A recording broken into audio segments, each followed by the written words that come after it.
Si vous voulez, la délibération les deux délibérations que nous allons proposer. Donc la première qui ne devrait pas faire de débat est sur la création d'une autorité organisatrice de l'eau. Donc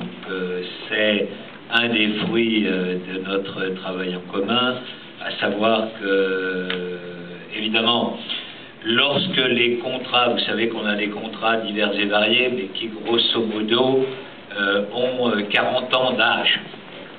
Donc on était dans une autre époque lorsque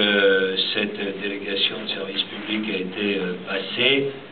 et on va dire qu'il y avait une espèce d'inégalité entre la collectivité locale et puis le délégataire. Et donc, ce que l'on veut aujourd'hui, c'est faire en sorte que le service de l'eau soit un véritable service public. Qu'effectivement, on puisse le déléguer, mais que ce soit la collectivité locale qui ait véritablement la main. Pour pouvoir avoir véritablement la main,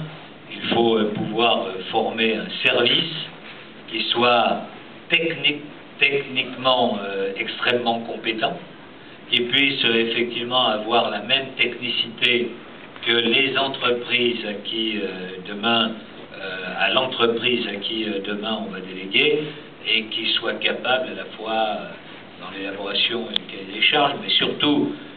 dans l'évaluation qui sera faite de la pratique du délégataire, qui puisse effectivement être totalement capable de contrôler tout ce qui va être fait. Alors pour nous, les points principaux,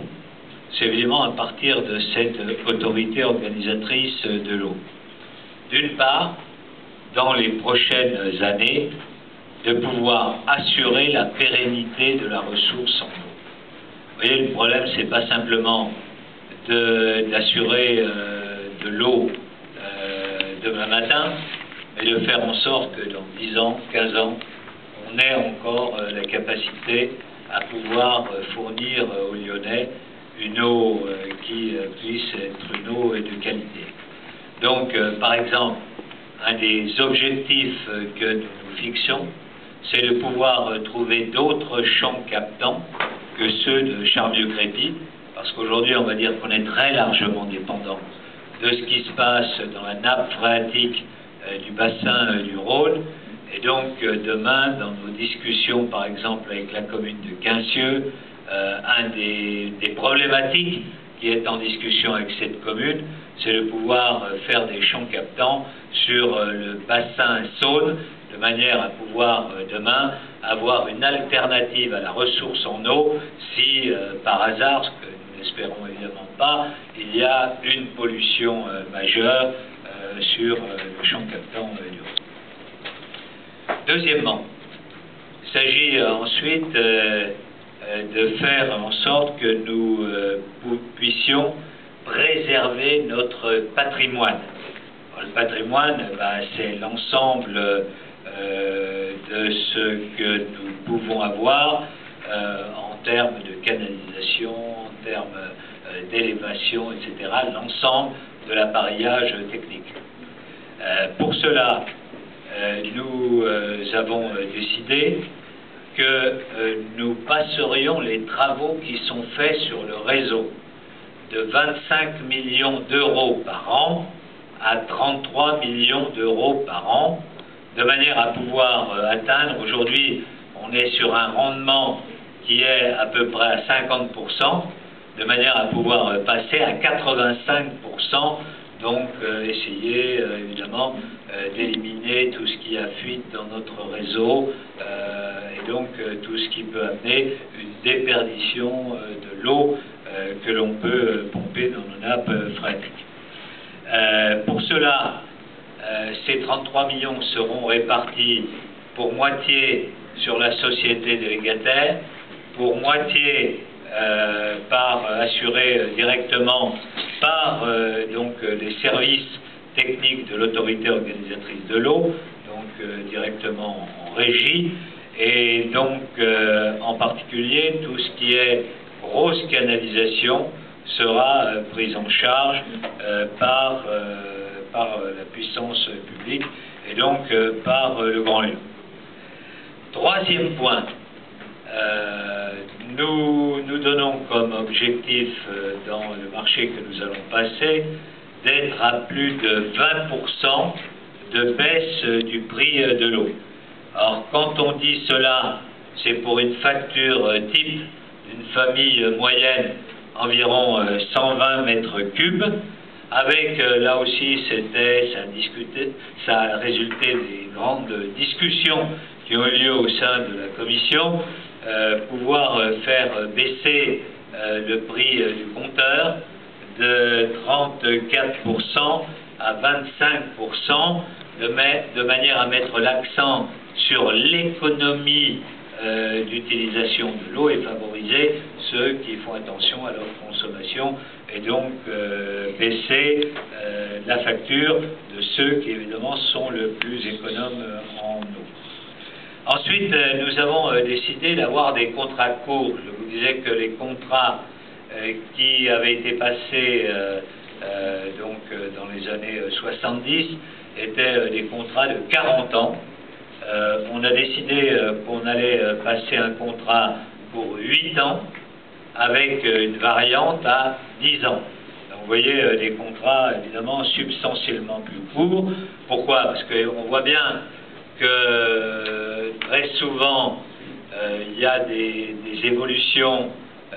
technologiques qui font que lorsqu'on est engagé dans des contrats à 40 ans, on ne peut pas prendre en compte ces évolutions technologiques, et donc la communauté, la collectivité publique a toujours un temps de retard sur effectivement l'évolution des technologies. Ensuite, nous avons décidé que nous continuerions à mettre en place un comité de pilotage comme on l'a fait au cours de ces 2 dernières années, avec l'ensemble des représentants des groupes politiques et Novation, avec 2 représentants des usagers, de manière à ce qu'il puisse y avoir une parfaite transparence et un contrôle qui puisse être fait, je dirais, chaque jour, de la façon dont le délégataire remplissait sa mission de service public. On a demandé aux délégataires qu'ils puissent nous donner des informations pour qu'au terme des 8 ans, il puisse y avoir une réversibilité éventuellement du mode de gestion de l'eau, et donc qu'on ait les informations qui nous permettent d'aller vers demain, d'aller vers une gestion qui ne soit plus une gestion déléguée, mais qui éventuellement soit une gestion en régie. Et en particulier, on a étudié pendant tout un temps ce qu'on appelle la mixité fonctionnelle, c'est-à-dire le fait que le Grand Lyon puisse prendre éventuellement la production et que la société à qui on avait accordé la délégation puisse avoir uniquement la distribution. Il faut savoir que c'est quelque chose qui n'est pas facile, parce qu'aujourd'hui, contrairement par exemple à des villes comme Strasbourg, si vous voulez bien me mettre l'ensemble, parce que je ne retrouve plus ma petite feuille, des villes comme Strasbourg qui ont un lieu de pompage unique parce qu'ils sont, vous ne l'avez pas ici, parce qu'ils ont, mais vous allez nous le dire, voilà, parce qu'ils ont un château d'eau. Aujourd'hui, voilà ce que c'est Lyon. C'est 114 puits et forages, 9 captages périphériques, 13 stations de pompage, une usine de secours, 2 stations d'alerte, 3 niveaux d'élévation, 62 réservoirs au sol et sur tour, 39 stations relais, 10 surpresseurs. Ça veut dire que c'est quand même un système beaucoup plus complexe que ce qui peut exister dans d'autres villes. Voilà donc ce que nous allons mettre aux voix sous forme, donc, je vous l'ai dit, de deux délibérations. La première, donc, autorité organisatrice sur laquelle il n'y a pas de débat fondamental, sur lequel je crois les uns et les autres sont d'accord, puis la deuxième sur cette délégation, dans les conditions que je viens de vous indiquer. Voilà, donc je rappelle que lors de la CCSPL, donc la commission consultative des services publics locaux, on a présenté donc le projet qu'on va soumettre, et donc nous avons obtenu un avis favorable avec 25 pour et 15 contre. Voilà, et 3 abstentions. Voilà ce que je pouvais vous dire. Si vous avez des questions,